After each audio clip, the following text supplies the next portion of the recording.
Everybody, as I'm here, your transformation coach and founder of Heal the Heart, I empower you to achieve mental and emotional clarity, find your purpose, and take actions toward living a happier and more fulfilled life.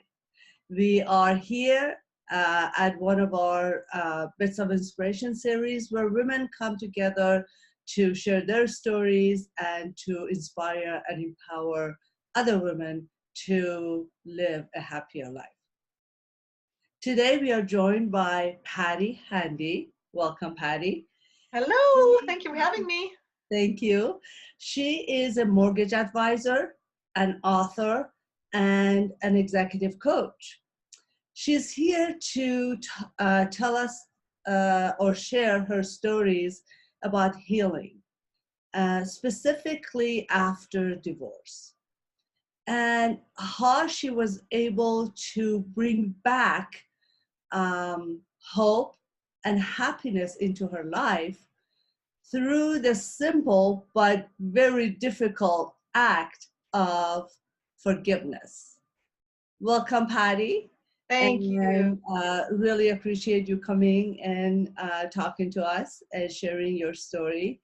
And thank you for being willing to do this first trial of doing this type of videos remote. We'll see what happens. I love it. Digital stuff is good. Yes. So, Patty, tell us about how you brought back healing to your divorce. What are the stories that you would like to share to inspire other women who might be going through similar things in their lives? Sure. So I'll give a little quick background. I was divorced when my son was 18 months old, and it was after about 5 years of trying to get pregnant. We finally got pregnant with in vitro. So my baby was a miracle baby, and obviously just an amazing blessing.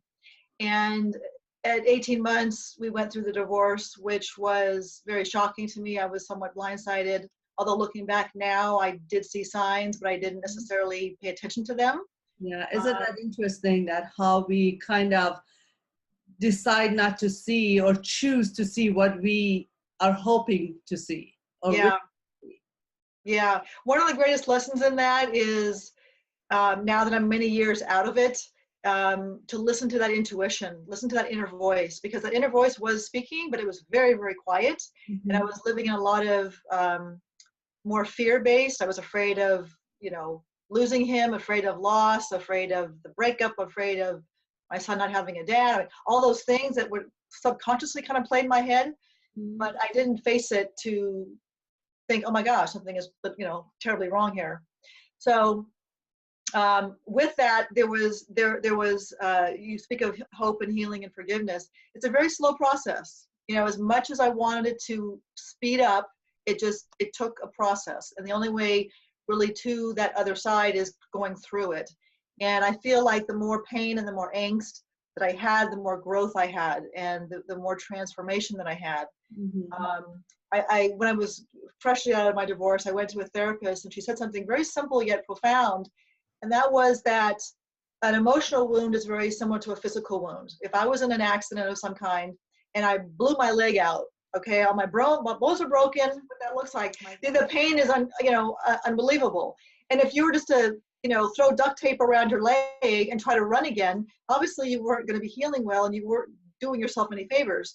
So you have to go to the doctor and get yourself set properly and get on the right medication and have therapy and whatever has to happen. It's a slow process. You can't look at your leg and go, heal, heal, heal.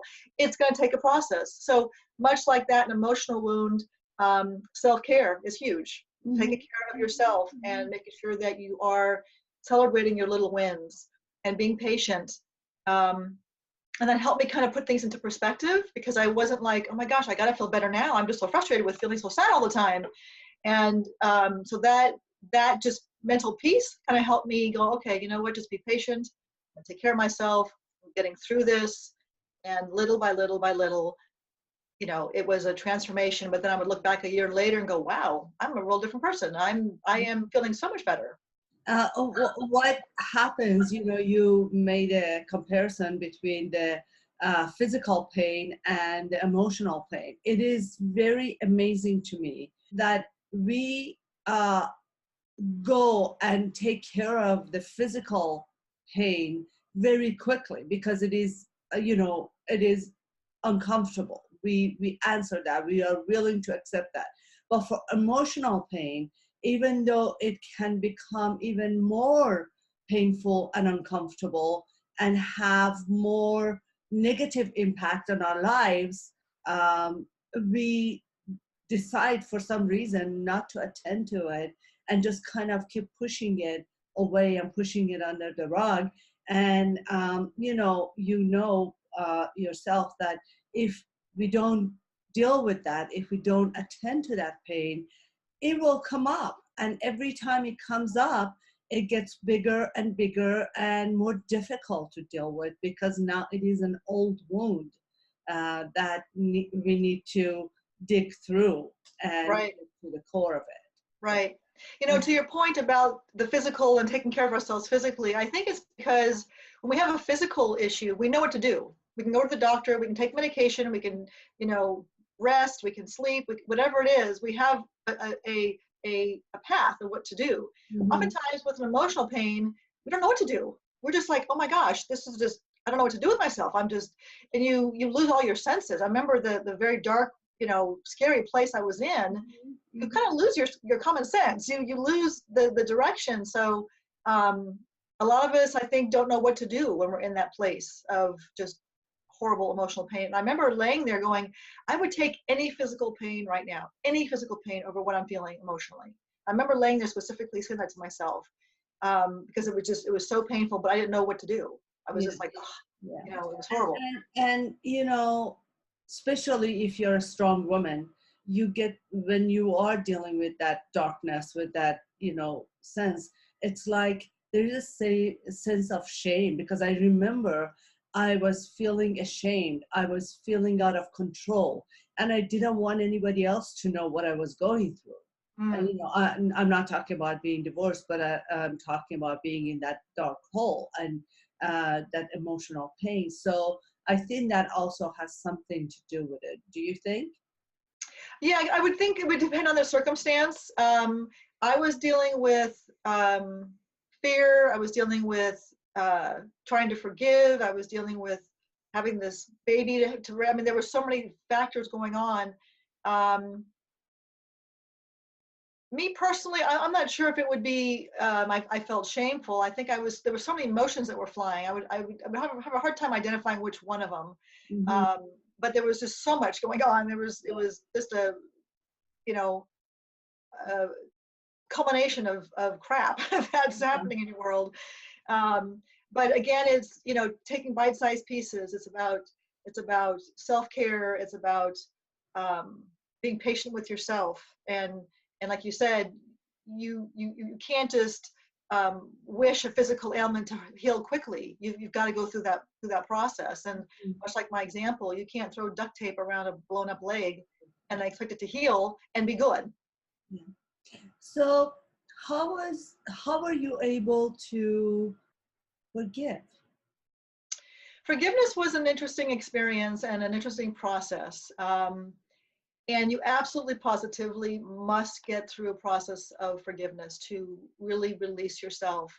And when I came to the realization that the forgiveness was really about freeing me and not about freeing him, I had this shift thinking, you know what? I'm the one carrying this monkey on my back. I'm the one that's carrying forgiveness. He's gone on. He doesn't know what I'm going through.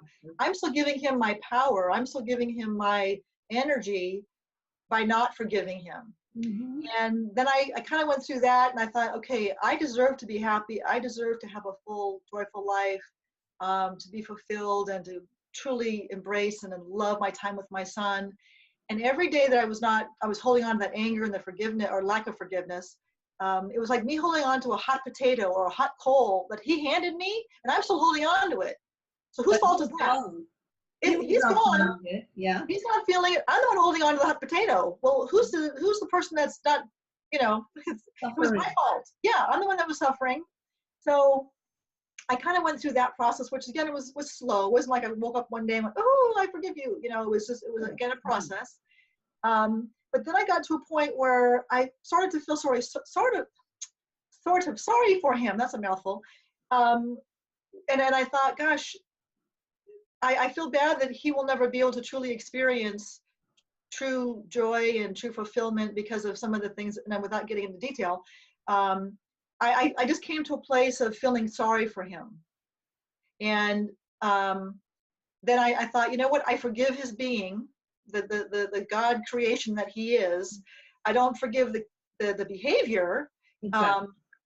but I forgive him. And Why would you forget what happened? Forgiveness doesn't mean that you're forgetting, and correct. it's just Correct. Releasing the hold it has on you. Yes. Releasing Yes. yourself, like you mentioned. Yeah, absolutely. And it's a beautiful, freeing. It's like one of the best things you can do for yourself. Now, Patty, if you were going to say one thing that was very helpful to you, um, to share that with others who are watching, what would that be?